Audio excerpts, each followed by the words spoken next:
Alright guys, here we are today. Welcome to the channel. If you haven't seen my videos yet, we've got a bunch of Cayenne videos. Check them out. 2024, the new body style, the refresh. Lots of people looking for as much information as they can get, and we're trying to give it to you as quickly as we can. What's happening is I'm selling every Cayenne I've had has been pre-ordered, so I get like a spot where I get a few of them, I do a couple videos, and then I don't have any. So I just, we've got a Cayenne GT, the top one here, the Turbo GT.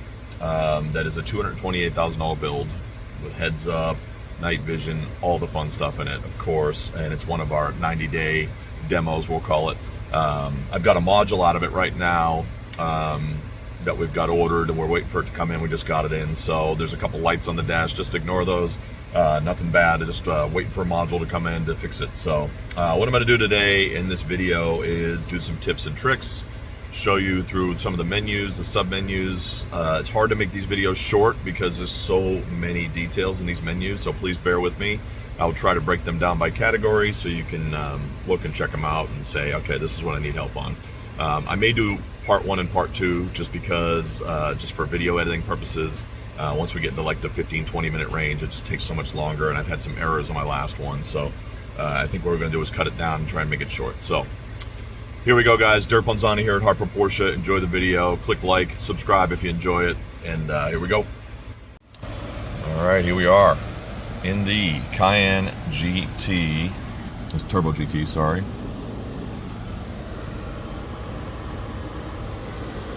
This one has heads up. I'm not sure if you can see. Let me zoom. See it right there in the kind of the foreground on that Panamera. So you can adjust the height and all the what you're looking at there basically by using this right here. I'm going to start with that because I haven't had a heads-up display one, so I haven't been able to mess with it. So kind of tough to see up there. I'm going to try to, if I push this button, you can see the bottom highlights down here. Watch, I'm going to push it again. So basically what I'm doing now, the highlight is on. Let's see if I can see it again, sorry. Yep, now it's on the bottom of that one. So if I roll it, it will change what I see. I don't know if you can see it, but it's now I got different screens, right? So all I'm doing is I'm rolling this guy after I've selected what I want to change, right? So that's how you change your heads-up display. If you actually click the button in, you push it, it takes you to the height adjustment, the brightness, and the rotation. Had a lot of questions on that lately, and it can be confusing. So don't overthink it. Use this guy right here. Highlight what you want to see. It'll bounce through these 3 screens. So highlight, see, highlight, highlight, and you'll see it light up on the top there. And I know it's tough to see in this shot. It's really hard to get heads up on a video. But basically, if I highlight the middle too, and I rotate that, I can change what I see on here as well. I'm going to zoom out. So there's night vision. If you haven't seen night vision before, obviously it's during the day, but you're still going to get that black and white screen. Sorry, let me jump it down. Full screen map. There's the Panamera in front of us. You can see it. It's pretty cool. Now, if like a human walked by, you would see them highlighted in yellow. So it's pretty neat. It'll highlight animals and things like that. So if you are interested in night vision, that's a pretty cool thing. That's what it looks like in the middle there. It's basically an infrared camera on the front designed to give you that vision, so it's pretty cool. This is the simple minimalistic screen right here. Once again, ignore all these lights. I've got a module out of here. I'm going to scroll up now. There's your map. I personally like the Cayenne screen. You know, when you put your directionals on, the lights actually, you get the brakes on, but the lights flash there. Let you know your directionals are on. If there's a car in front of you, it'll show you the car. If you've got your adaptive cruise on, you can control the distance right here and change how close or how far the car is in front of you once it's set. If the lane assist is on, it will show the lines on there. So all the safety parameters are basically kind of set up right here, which is kind of neat. So I love the way that's laid out. Scroll up again, and you got the tachometer, of course. Twist your dial. This is your chrono dial if you do have Sport Chrono as an option. That does Sport, Sport Plus. Go back again. There's your normal. There's your off-road. Now when you go to off-road, it actually will highlight this screen over here, and you can select what you're going to be doing. So you can raise the vehicle up. This one has sport exhaust, mud, sand, whatever you're going to do, right? So I know we're going to be off-roading our Turbo GT with some Z-rated tires, right? And you can see on the right, the flashing icon is the vehicle's lowering down. This one does have, of course, air suspension, which is optional on your standard Cayenne. All right, driving modes. So as far as getting in and driving it, push on, everything turns on, it starts, obviously. You would push it off to stop it, pretty straightforward, like most push button starts. And then over here, you're going to use push down, and that's going to put you in drive, okay? Now for manual mode, if you hold it, it will go to manual mode enabled, and now you've got your downshift and your upshift on the paddles.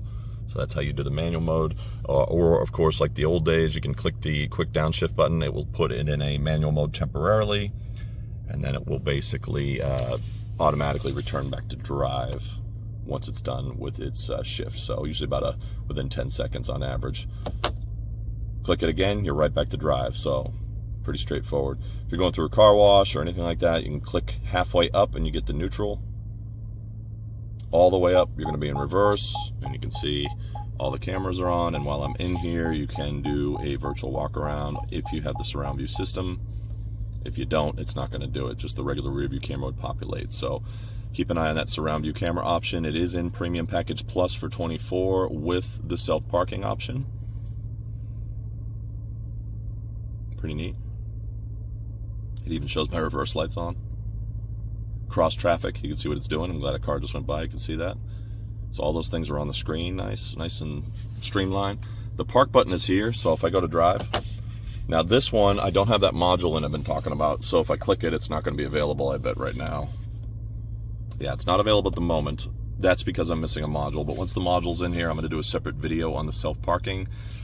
Basically, you can see how the parking can be set up. You can do a parallel, you can back it in, pull it in forward, it will seek out a spot, and we'll do that in a separate video, so you can check that out, okay? But that's basically what this is right here once it is available. The diamond key is another trick. If you push and hold this button, it takes you to the shortcuts. A lot of people have been doing shortcuts. I'll show you in here. You can do home link as a shortcut. I'll show you also there will be a home link key over here once you program home link. That's going to be a separate video because home link's pretty intensive, and I want to make sure we break that down properly. So change source, turn off central display. These are all the things that you can do with that diamond key. So the most popular click is the start, stop, cancel. So if this vehicle is in normal, or any Cayenne is in normal drive mode, which is default, start, stop is active. Now right now it's not active because it's cold outside and I've got the defrost, I had it on, and it's not quite warm enough in here, so it's still warming up the car. Same thing if the air conditioning was on. It's obviously going to prioritize your comfort, but once it gets to that level and everything's warmed up and at normal operating temperature and you're comfortable in here and your climate's, you know, all there. So a lot of different parameters, but this light would go out, and when it does engage, it actually turns green. So just be aware that's your start stop system, which is on all the new vehicles nowadays. If you want to cancel it, there's a few ways to do it. You can make this diamond key the start stop. So as soon as you get in the car, you would push the button start it, and then you would push this button here, and that would cancel your start stop. Or what I do is just put it in sport, which is my priority drive mode, and automatically start stop will be disabled if it's in any of those other drive modes besides the normal. So putting park also puts the parking brake on now. You'll notice there is no parking brake switch like the old days. It doesn't have it in the middle anymore. It's not over here on the left. So it is now built into the park switch, so it's nice and straightforward. As soon as you hit the park button, that is armed. So you'll see the park light turn on the bottom right there. Pretty cool. Okay, back on climate control. So you've got your common buttons right here, your defrost modes, you have your temperature, his and hers basically, and you have your AC and all these controls right here. Very straightforward. Auto mode, syncs the whole car together, right? This is your volume knob. And then on climate menu, if I click on that, it's going to take me to this climate menu where I can select specific areas. So this is up top, right? This is your face and this is your feet. I've got it on soft mode, which is basically while it's in auto, you'll see this little light on, it will slowly get me to whatever temperature I'm requesting. Nice and quiet and smooth. You can put it on strong if you want this thing to cool down or heat up quicker. We're already at 70 degrees in here, so it's obviously not very loud, but I got a little more air out of the vents now. And you can also individually shut these guys down. So the top vent here is a circulation vent, this guy, and it's controlled with this button right here. If you push this, that will basically shut that down and give you more air out of these vents. So in the summertime, I noticed I don't really like this on. I want more air out of these vents. I want it to cool me down quick, right? So that's how I would do that. I would shut that off, and that would give me more air here. In the winter time, you turn it on, it'll circulate the air in the cabin. Not a bad feature, it's pretty cool. Up at the top, you'll have a sub-menu, air quality. It's even metered nowadays, which is pretty cool. The ionizer here, that's the on-off switch for that. The auxiliary vent, and I haven't messed with this yet, so feel free to comment below if you've got to mess with it. Something to do with the ventilation and circulating the air in the cabin, of course. It's not remote start. We don't have remote starts on these unless you have the hybrid version or the electric like Taycan. Those will precondition and turn on because they're not running any type of fuel. They're just running off of battery power, and they will run on a heat pump. So departure time, I could set that time, and I think what it'll do is start flowing some air in here. So once again, feel free to comment below. I haven't got to play with this yet. This is a newer feature. The rear is going to be your rear controls for your rear climate control. Once again, if you have this option, Premium Package Plus will give you this option. So if you want it, you want to make sure you have that button clicked. So that's here, temperature, all those things. Right now I'm synced, so the entire vehicle is synced. But back here is the separate climate control, see? And they've also got their own, sorry for the blurry, their own heated seats on the bottom there. And they can be cooled. Yes, it is a separate option for that. So pretty neat. The front seats can also be massaging, by the way. That is an option as well. So, all right. So back in the Cayenne mode, we did the drive modes. In an earlier video, we're going to hit assistance. Assistance mode is all your driver aids. So you got adaptive cruise mode in here, limiter, hill control. Basically, these are going to be more like off-road. Like hill control is going to crawl me down a hill. I can set the speed 5 miles an hour. You know, if you're on a slippery driveway at the top of the hill, you got a bunch of leaves on it, whatever it may be, give you some confidence. Over here, I got speed limit warning. I've got intelligent speed adaptation. This one has, so you'll see this lit up. These guys right here. If you have the option called Inno Drive, so you can see the Inno Drive option right there. So Inno Drive with adaptive cruise control and lane keep assist. So if you want more automation and more control, that's the option that you want. The regular adaptive cruise, you're still going to have lane assist, but it's not going to correct. It's not going to pull. It's not going to lane keep you. It's not going to pull the wheel back, if that makes sense. It's just going to make a noise to let you know that you're crossing over the line. So if you want more active safety, then I do recommend the intelligent cruise control system, which is fantastic. Not just the regular adaptive cruise, because that's a separate option in here, but the actual cruise I just showed you there. So, all right, configuring the home screen on a 24 Cayenne. So if we go to home, we've got all the icons here. This is what I would call the main screen. This has everything you need. You also have these little keys on the side, which are the same as this, and this, which is nav, media, phone. Your CarPlay and Android Auto is basically all you need. If you're connected to Android Auto or CarPlay, it's right here. So you just tap that, and that's it. Very straightforward. If you click on the home key a second time, you will get the 3 screen if you want a more, if you're not using CarPlay and just want a simple layout. So I've got my Android Auto music in here.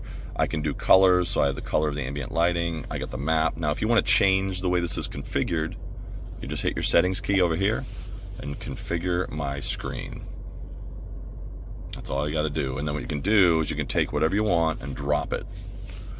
See? And it will change the way it looks. So I have an air quality control. It's pretty neat. That's just an ionizer button. But I think it's cool that you can customize this screen right here to your liking. So if you want your own personal screen, maybe you don't want to be on CarPlay all the time, that's a cool way to do it. The drive mode option's popular. Click on drive, drag it up. I mean, once again, there's multiple ways to do things. Speed warning can be on here, calendar, Burmeister controls. So if you're an audiophile guy, put it on Burmeister, hit confirm. Pretty neat. so you can tailor how the sound is. So that's how you do that. Over here on the right, you've got your clock, the 4G, which is the connection to the vehicle. There is a SIM card built in automatically, so you can have your Porsche Connect services. But that's how you do it. Configure my screen under the settings.